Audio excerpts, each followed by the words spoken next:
Welcome to Conversations with Barbara. I'm Barbara Candelopoulos, and with me today is Donna Buckley, who is a candidate for Barnstable County Sheriff.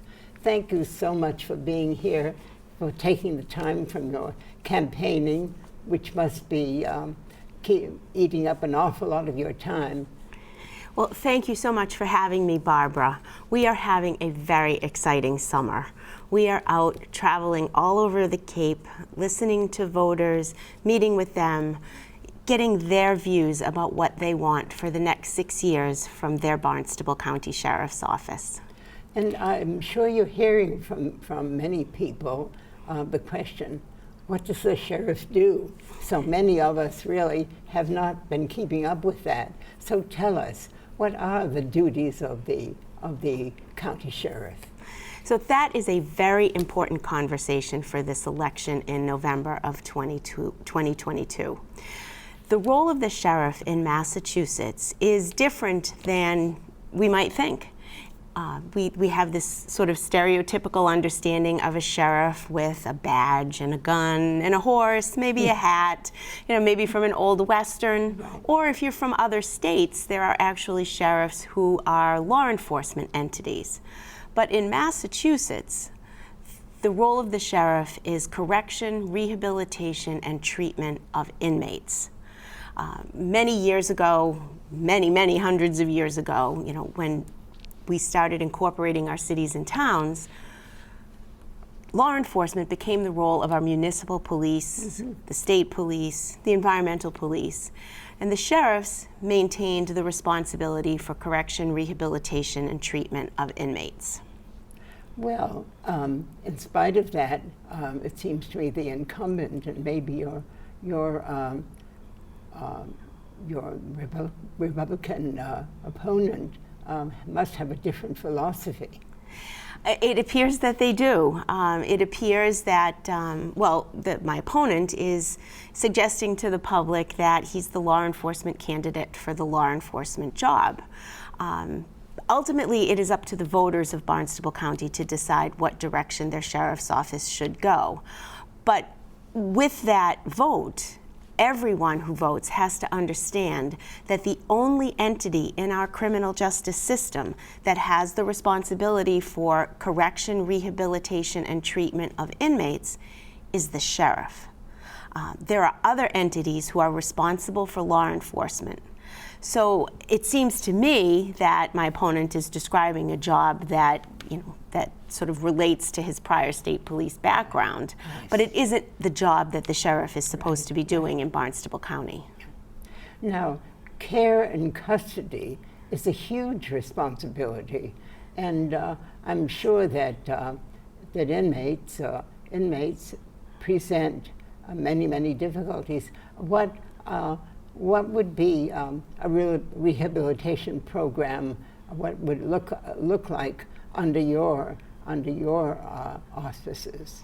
Well, my vision for the sheriff's office for the next 6 years is that we focus and prioritize the resources that we get from our taxpayers, from the state, that we focus those on building programs that are designed to give inmates the tools and resources that they need to succeed when they are released.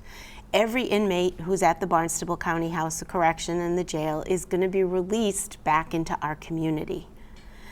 And our job is to make sure that they are ready for that and use the time while they are incarcerated to provide them with vocational training, mental health treatment, addiction counseling, housing, house management skills, and whatever it is that someone will need in order to begin that successful reentry so that they can move on after they have been held accountable and after they have paid their debt, and they can become community members, taxpayers, employees, and rebuild their lives. So that the inmates then are a sort of short term. They're not violent criminals. No, the difference between the jail and the state prison system is that at the jail, Inmates are sentenced there for misdemeanor offenses, which are lesser offenses, and the maximum sentence is 2.5 years. So everyone that's sentenced at the jail is there for a short period of time, some much less than 2.5 years. I see. Now, there's a great deal of recidivism across the country, high percentages in many jails. Many of our viewers may think that rehabilitation doesn't work, or maybe they've become a little cynical about it, because so many inmates just go back to criminal behavior. So you're thinking of a kind of rehabilitation program that's really effective. What would that entail? Well, what the data and the evidence shows us, what's proven, is that programs and treatment are the ways that we cut down on recidivism. When we release someone back into our community without making the effort to provide them with the most robust programs and treatment, that's when we get into this cycle of recidivism. When I was meeting with one voter on a canvas one day who describes it as the wash, rinse, repeat cycle, which is what we need to get away from. Yes, right. Now that's going to be costly. I think many people might think that it's at a great cost, and that may be soft on crime. Well, I can say to you with confidence, because I spent the last 4 years working at the executive level at the sheriff's office, that this is not a conversation about more resources or more tax dollars. This is an effort to use the tax dollars that we have for the purpose that they were intended. There are a lot of circumstances at the sheriff's office where resources are diverted from the focus of correction, treatment, and rehabilitation. Recently there's been a lot of discussion about the sheriff having a boat, which is not connected to inmate correction, rehabilitation, and treatment. I have been on record as saying that I believe that we need to decommission the boat, and we need to use those resources for addiction treatment, mental health treatment, and things that are going to set inmates up for success when they are released, so that we in the public are truly safe when someone is released from prison. I can see that from what you're saying, that this is saving money, not spending money. It certainly is more in that direction. From where I sat at the sheriff's office, and from my vision for the next 6 years, is that we can accomplish the refocusing and the reprioritization of the resources without necessarily having to ask for additional funds. Now, what are some of the typical difficulties or problems that inmates have? I think there are, how many do we have? What is the population right now in the county jail? So the jail was built to house around 500 inmates. The population, last number I had for certain, was around 170. My understanding is that it's around there. So there's space in the facility. And the challenge with the inmates in the facility and with inmates currently in our criminal justice system is that 60 to 80% of them are dealing with mental illness and addiction. I see. All right. So that, of course, then we need to have the kinds of treatment that will help them overcome that, and that makes it very critical then that there's a reentry program, so that, say, there isn't a series of overdosing and that sort of thing once they leave the facility. That's a very important point. My vision includes making sure that we have a pre-release program. There is not currently one at the jail, and it is important to make sure that if we're going to release someone on a Tuesday, that they are the work has been done before they are released, that they've had an opportunity to maybe do work release, that they've had efforts to reintegrate with their healthcare providers, their support, whatever their support. A place to go. A place to live. Right. There's a lot of things that we should be doing from the day that they begin their incarceration up until it's time for them to be released, so that they are eased back in and they have the supports that they need when they leave, so that I call it a continuum of treatment and services, things that we start while they are incarcerated and that are in place for them to continue when they leave. And that can be any number of things depending upon what each individual inmate needs in order to make sure that they do not become a statistic in recidivism. Right. And there are women inmates. Are the women given the same kind of care and that men have? So it is, again, my vision that the programming that is available and that we will institute will be available equally to males and female inmates. That is not the case right now for some of the important programming, and that doesn't make sense to me. For instance, there's a residential substance abuse treatment program at the jail, but it's only available to male inmates, and that is. It's important that all of the inmates have access to the best tools that we can give them to make sure that we can release people and be helping them succeed. Yes, that's hard to understand. Why would it not be available for women? Is there? One of the things that's important for voters to understand is that the sheriff is elected once every 6 years, and the terms and conditions of confinement, what correction, rehabilitation, and treatment mean, is a reflection of the philosophy of the person that we elect. I am going around Barnstable County, talking with voters, listening to them, and sharing my vision of what the next 6 years should look like. Yes. For simply that reason, to make sure that everyone understands in my sheriff's office, the priority is correction, rehabilitation, and treatment, and that it is applied equally, and that we are doing the very best to make sure that inmates do not become a recidivism statistic. Yes.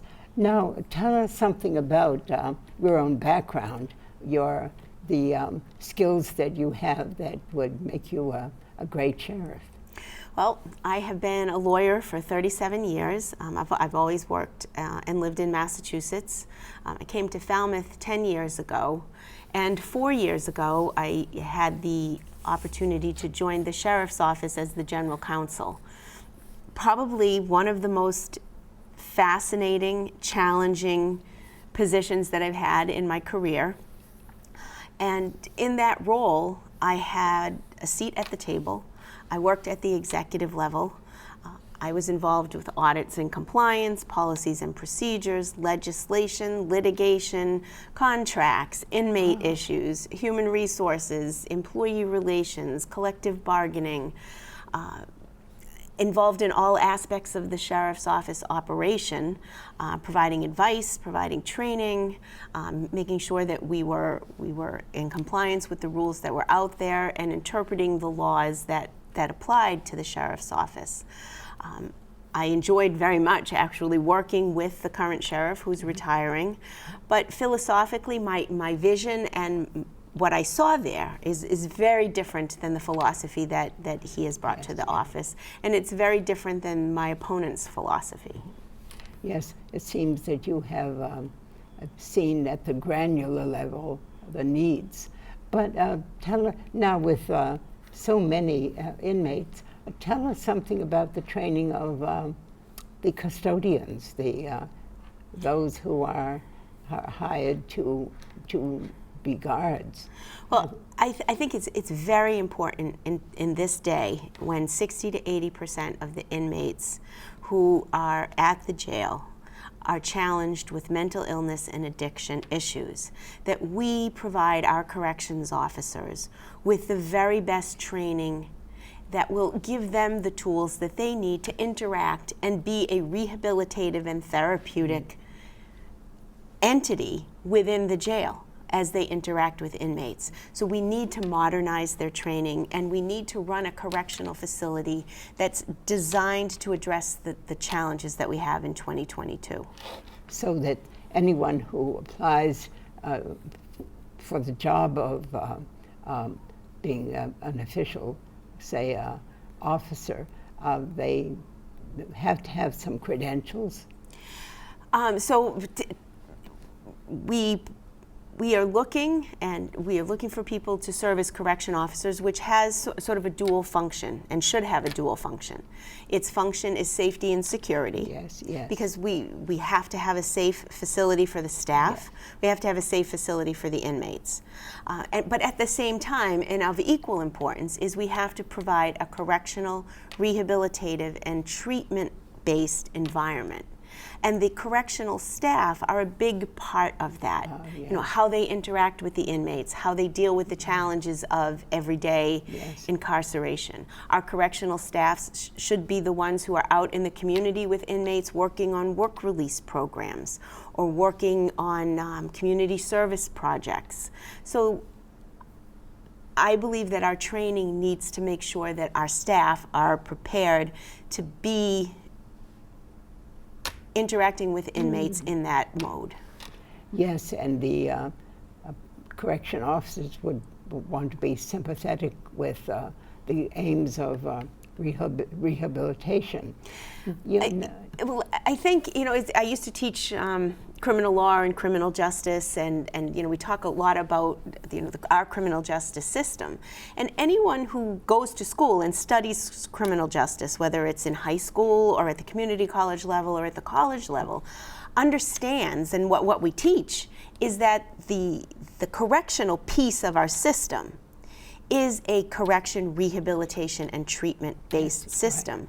So what I saw there is that people are actually frustrated under the current model because there isn't that approach.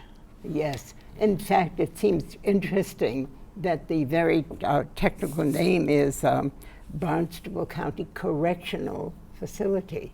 Yes. So it's very title tells us something about what the mission should be. Yes. Yes. Now, you mentioned work programs. When an inmate goes on a work program, does that help him or her reduce the length of time they're incarcerated? So there are statutory options available to inmates who are sentenced at the House of Correction.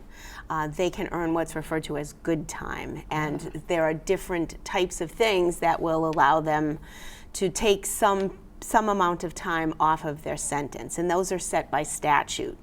So a work release program might be one, you know, working within the facility might be one, taking educational courses or maybe learning some job skills.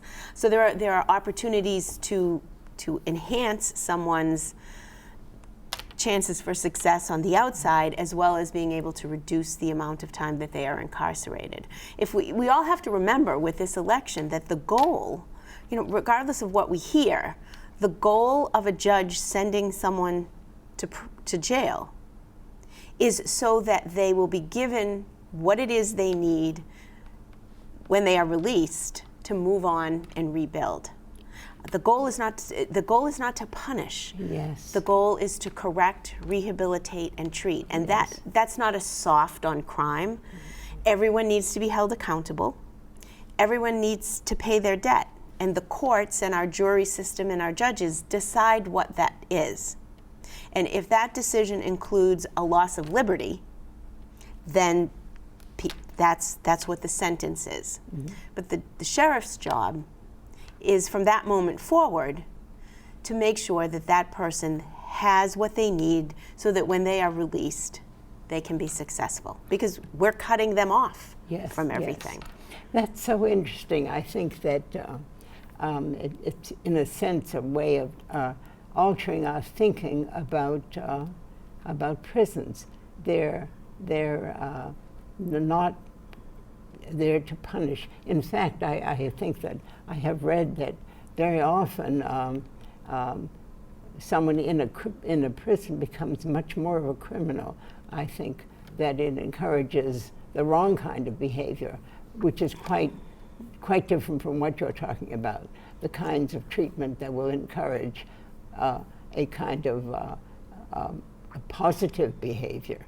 Without that kind of help, I would imagine that the atmosphere in a prison and the association with others would lead someone to simply become much more of a criminal than a well-adjusted human being. Well, and that is certainly something that we want to make sure we prevent. Right. We also, when people are thinking about the sheriff's office, they have to understand that there's a difference between the sheriff's office and the jail and the state prison system. Yes. So the state prison system is where inmates are sent who are sentenced for serious crimes. And they are there for longer periods of time. So it's much more of a stationary population than the population at the jail, which the longest anyone can be there is 2.5 years. But very frequently people are there for 30 days, 60 days, 90 days. So there's an ideal period of time to provide services so that when they come back out, they can stay out. It would seem to me that given what you're asking for within the jail, a robust treatment, and that the community might be quite interested in helping with that. That is, the facilities outside of the jail, therapists or teachers, that's career interesting. Development. Yes, it's interesting that you asked that question. Yesterday we were having a meet and greet, and one of the questions that I got from someone who was attending was, I'm a retired teacher. What can I do to help when you're elected? Oh, and wonderful. Right. We have found this all over Barnstable County, that most people understand that the goal, the most efficient use of our tax dollars to satisfy the goal of our criminal justice system is to help people rehabilitate, help people re-engage and become working and paying taxes. And to do that, it's the job of the sheriff, but it's also the job, and people are willing to connect with inmates. Yes, right. And it seems that in looking at rehabilitation too, that in the field of psychology, there's been lots of growth, lots of new therapies being developed that are quite effective. So that so rehabilitation has probably improved considerably over the past decades as we have learned much more about cognition, the way people think. I'm thinking now of cognitive behavioral therapy, which is turning out to be very effective in lots of situations, not just in jails, but in our own lives. Yes, there are many different options, and one of the pieces that I want to make sure we are able to put in place at the Sheriff's Office is that we use data-driven, evidence-based systems so that we can see what's working. And if it's not working, find something that will work. Exactly. So it's not just a one system.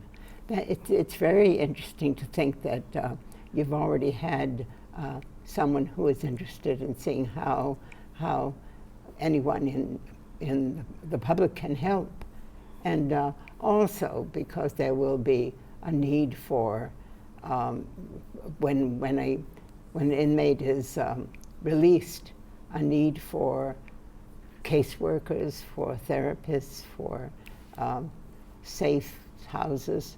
So we do need a good deal of community participation. Yes. And so that you think that's going to be forthcoming? That seems to be that's what I have seen as we have been talking with community providers, with specialists, with educators, with clinicians, that this is the work they signed up to do. We need to just make sure that we are able to connect the dots and start those services while people are incarcerated and connect them with those providers and those service providers and continue that upon release. You spoke earlier about the stereotype that many people have of sheriff, and it's interesting that that's really an Old English, Middle English, Old English term, all the way going back to English common law. Tell us about that connection. Well, it's the concept of sheriff comes from a shire, which comes from England, which was brought here, and just sort of a piece of trivia. But if anyone's ever seen a lawsuit pleading, and you look at the top of the pleading, there's Commonwealth of Massachusetts, and then it has the county, and then there's the little letters after it. It says SS, and that's that's what they call the shire piece of it. It's just sort of a throwback to an older time. So we kept the name and the concept, but the duties and the job have changed so that they are supposed to focus on correction, rehabilitation, and treatment. Yes.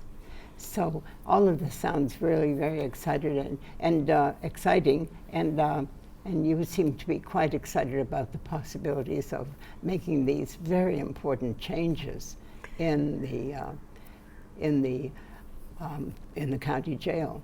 Now, the primary election is coming up September 6th, and is it important for people? You don't have an opponent, a Democrat opponent in the primary. Is it important for voters to, when they see the ballot, to color in the dot next to your name rather than leave it blank?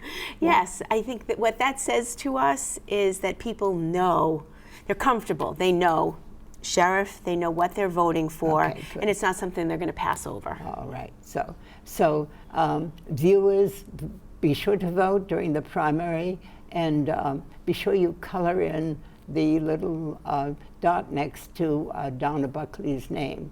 And maybe this will give you a count of how many voters are voting. And it's so important for people to vote. During the what they call down ballots, the voter showing tends to be much too low. In a democracy, we need to have more people voting. So the primary is September 6th. And perhaps you have a couple of words to say to our viewers about your candidacy. Well, I want to thank you for this interview, and thank you for having the conversation about this really important opportunity that we have in Barnstable County. We only get the opportunity to elect a sheriff once every 6 years. We've had the same sheriff in office for 24 years, and now that Sheriff Cummings is retiring, and we have a choice between two candidates.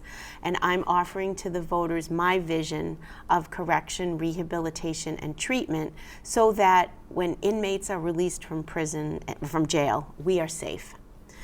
And I appreciate the opportunity to have this conversation with you. I thank you very much. And viewers, thank you very much for tuning in. I look forward to seeing you next time on Conversations with Barbara.